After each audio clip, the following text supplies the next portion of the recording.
Assalamualaikum warahmatullahi wabarakatuh. Nama saya Irmaini Rahman, saya dari kelas 11 IPA 4. Saya akan mempresentasikan tentang materi anatomi batang monokotil dan dikotil disertai pertumbuhan primer dan sekunder pada batang.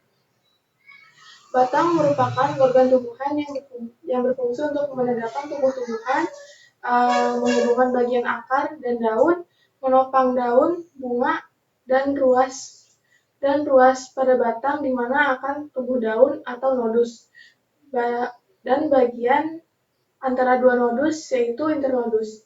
Bagian pokok batang itu ada 3. Yang pertama ada epidermis.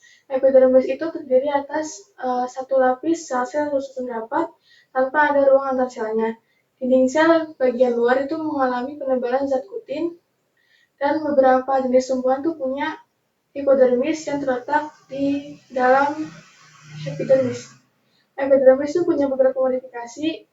Yang pertama, stomata. Stomata itu berkembang menjadi lentisel yang akan berfungsi untuk pertukaran gas dan penguapan. Pertukaran gasnya itu berupa karbon dioksida, uap air, dan oksigen. Yang kedua itu trikoma. Trikoma merupakan tonjolan epidermis yang terdiri atas satu sel atau lebih. Trikoma memiliki fungsi untuk pelindung dari gangguan luar dan mengurangi penguapan. Yang ketiga ada sel silika dan sel gabus. Sel silika itu sel yang berisi kristal silika, dan sel gabus itu punya endapan suberin. Kelsik atau silika itu bagian dari sel epidermis yang berbentuk bulat dan berisi kristal kelsik. Adanya sel kelsik ini itu menyebabkan permukaan batang pada tumbuhan tersebut menjadi keras. Kandungan silika pada sel muda rendah, tetapi akan terjadi akumulasi silika pada sel seiring bertambahnya usia sel. Terus ada korteks. Korteks itu tersusun dari parenkim, kolenkim, sklerenkim yang berupa serabut atau sklereid serta I12. Beberapa jenis tumbuhan memiliki parenkim korteks yang mengandung klorofil yang disebut klorenkim sehingga bisa fotosintesis. Bagian terdalam dari korteks itu disebut flaterna. Pada batang dikotil muda, flaterna itu berisi zat tepung yang disebut sarung tepung. Flaterna itu bisa mengalami penebalan hingga membentuk pita Kaspari yang disebut lapisan endodermis. Pada tumbuhan sukulen yang tumbuh di pasir seperti kaktus, itu dia punya jaringan penyimpan air pada korteks dan empurnya. Korteks batang itu dibagi menjadi 2, yaitu korteks batang bagian luar dan korteks batang bagian dalam. Kalau korteks bagian luar itu terdiri dari sel-sel kolenkim yang berkoloni dengan sel-sel parenkim yang memiliki proses pembentukan lingkaran yang tertutup. Pada korteks bagian luar itu nggak kelihatan pada bagian batangnya pada semua jenis tumbuhan, tapi cuma beberapa jenis tumbuhan aja. Sedangkan pada korteks bagian dalam itu bisa kelihatan pada bagian batang semua jenis tumbuhan. Ini terjadi karena ada korteks bagian dalam itu merupakan bagian pemisah antara batang bagian korteks dengan bagian stel. Korteks bagian dalam terbentuk dari sel-sel parenkim. Terus stel terletak di dalam epidermis.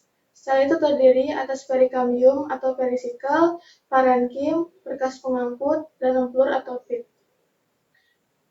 Empelur itu bagian terdalam dari batang tumbuhan berpembuluh dan dia punya karakteristik parenkim. Empelur juga ada di sekitar berkas pengangkut dan berbentuk seperti jari-jari sehingga disebut jari-jari empelur. Empelur itu biasanya berupa jaringan lunak yang agak kering dan terkadang punya rongga yang berukuran kecil. Perisikel atau perikambium itu lapisan keluar dari sel yang berperan dalam pertumbuhan sekunder dan pertumbuhan akar ke arah samping. Di dalam perisikel terdapat xilem dan floem yang merupakan berkas pengangkut. Ada juga empelur yang hanya terdapat pada tumbuhan dikotil. Terus persamaan batang tumbuhan monokotil dan dikotil. Struktur batang tumbuhan baik dari dikotil maupun monokotil itu punya kesamaan, yaitu sama-sama mempunyai epidermis, sama-sama punya korteks dan sel atau fiber pusat. Epidermis batang itu tersusun dari lapisan sel yang rapat.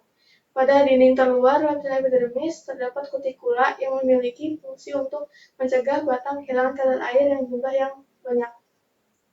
Korteks tersusun dari beberapa lapisan sel parenkim yang tidak teratur dan punya dinding yang tipis dan terdapat banyak pola.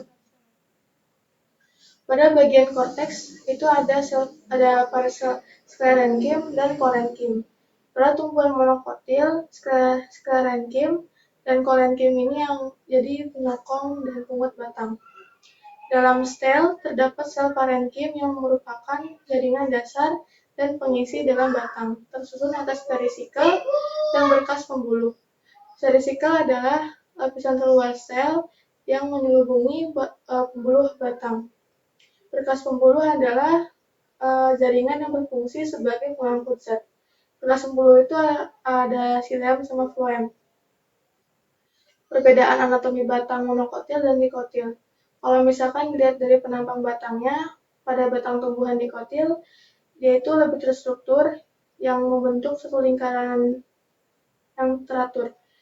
Jaringan pembuluhnya itu seolah berkumpul menjadi satu lingkaran. Hal ini berbeda dengan pembuluh monokotil yang itu menyebar. Jaringan pembuluh itu terdiri dari sel floem dan xilem.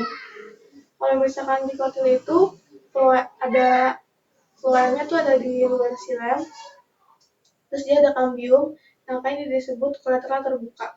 Kalau misalkan monokotil itu floemnya di luar xilem, tapi dia nggak ada kambium, maka disebut kolateral tertutup. Peranan kambium. Kambium itu punya peranan yang signifikan dalam perbedaan batang monokotil dan dikotil. Pada tumbuhan dikotil, kambium itu sebagai pembatas antara xilem dan floem. Kambium pada tanaman dikotil itu yang memungkinkan terbentuknya lapisan kulit pada perkembangan kambium ke dalam batang dan terbentuknya kayu pada pertumbuhan kambium ke arah luar batang. Kambium yang membuat kita bisa memperkirakan umur sebuah pohon. Dalam tumbuhan dikotil terdapat dua macam kambium, yaitu kambium gabus dan kambium vaskular. Kalau misalnya kambium gabus itu dia bagian dari korteks, terus membentukkan sel baru pada kambium itu membuat sel korteks itu mendesak ke arah epidermis. Aktivitas dari kambium ke arah luar ini membangun lapisan gabus atau phloem pada beberapa spesies tumbuhan saja. Ke arah dalam membentuk phloem. Fungsi dari kambium itu untuk mengendalikan masuknya air dan mencegahnya serangan hama. Vaskular kambium adalah yang disebut seperti kambium aja. Kambium adalah jenis kambium yang membatasi bagian kulit kayu dan dari kolom kayu. Vaskular kambium itu dibagi menjadi dua, yaitu berdasarkan aktivitasnya, yaitu intravaskular dan intervaskular. Kalau misalkan fungsi dari intravaskular itu pembentuk floem sekunder ke arah luar dan membentuk xilem ke arah dalam. Kalau misalkan intervaskuler, ini untuk membentuk jari-jari yang keluar. Terus perbedaan monokotil dan dikotil lainnya, itu kalau misalnya monokotil batangnya tidak bercabang, kalau misalnya dikotil bercabang. Kalau misalnya monokotil itu pembuluh angkutnya tersebar, kalau misalnya dikotil itu teratur sehingga membentuk satu lingkaran yang radial.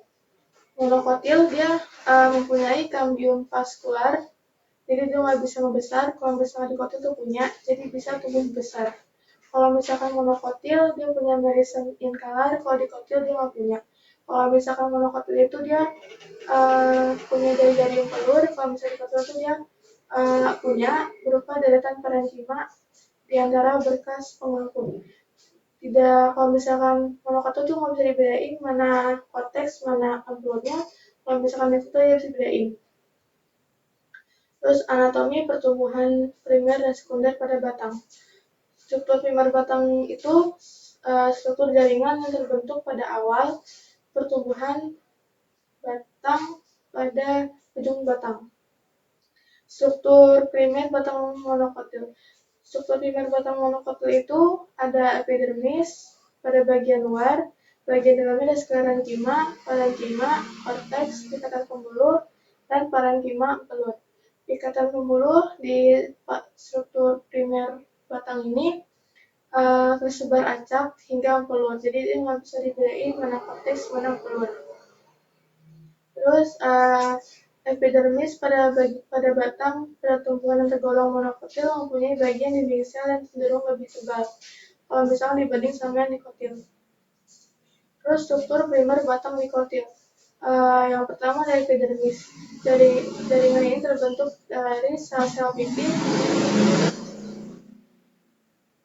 yang berfungsi untuk melindungi jaringan dalamnya. Umumnya itu satu lapis, terus dinding selnya tuh tebal dan dilapisi oleh kitin atau kutikula. Kalau misalnya yang kedua ada korteks. Korteks itu jaringan di bawah epidermis yang tersusun dari sel-sel parenkima, fungsinya untuk menyimpan cadangan makanan. Pada beberapa jenis tumbuhan, dinding sel parenkim ini menebal membentuk parenkim dan sklerenkim yang berfungsi untuk memperkuat batang. Sel atau senjata pusat. Daerah ini merupakan bagian terdalam dari batang. Sel itu tersusun dari xilem, floem, kambium vaskular, dan empelur. Floem primer. Floem primer itu jaringan kompleks yang tersusun dari beberapa macam sel yang mampu mengangkut zat organik hasil fotosintesis dari daun ke tempat lain, misalnya kayak sel-sel floem dan serabut floem. Terus xilem primer itu adalah jaringan kompleks yang tersusun pembuluh xilem atau trakea dan trakait. Terus terbentuk pada tumbuhan primer. Empelur bagian dalam batang yang tersusun oleh sel parenkima dan dapat berfungsi untuk penyimpan makanan. Kambium vaskular atau kambium pembuluh itu jaringan yang bersifat matematis dan terbentuk dari prokambium. Kambium ini terletak di antara jaringan xilem dan floem. Pembelahan ke arah luar dari sel-sel kambium itu bakal membentuk floem sekunder. Kalau misalnya ke arah dalam itu bakal membentuk floem sekunder. Terus struktur sekunder batang. Yang cuma tumbuhan dikotil yang memiliki kambium, jadi cuma dikotil yang mengalami pertumbuhan sekunder. Jaringan sekunder itu terbentuk akibat aktivitas kambium. Macam-macam jaringan sekunder yang pertama itu ada floem sekunder. Floem sekunder merupakan jaringan floem yang letaknya itu lebih dalam daripada floem primer, yang terbentuk dari kambium ke arah luar. Akibat adanya bentuknya jaringan floem sekunder ini, kulit batang dikotil membesar dan mengalami pertumbuhan sekunder. Terus ada xilem sekunder. Xilem sekunder merupakan jaringan xilem yang dibentuk oleh jaringan kambium ke arah dalam. Letak xilem sekunder itu ke arah luar dan daripada letak xilem primer. Pertumbuhan jari-jari xilem itu tidak sama setiap tahun, jadi tidak tergantung sama curah hujan, persediaan air dan makan, dan pengaruh musim. Gabus dan kambium gabus. Gabus atau velum itu merupakan jaringan yang dibentuk oleh kambium gabus atau velogen ke arah luar. Sebaliknya, ke arah dalam velogen akan membentuk velodrome atau parenkima gabus.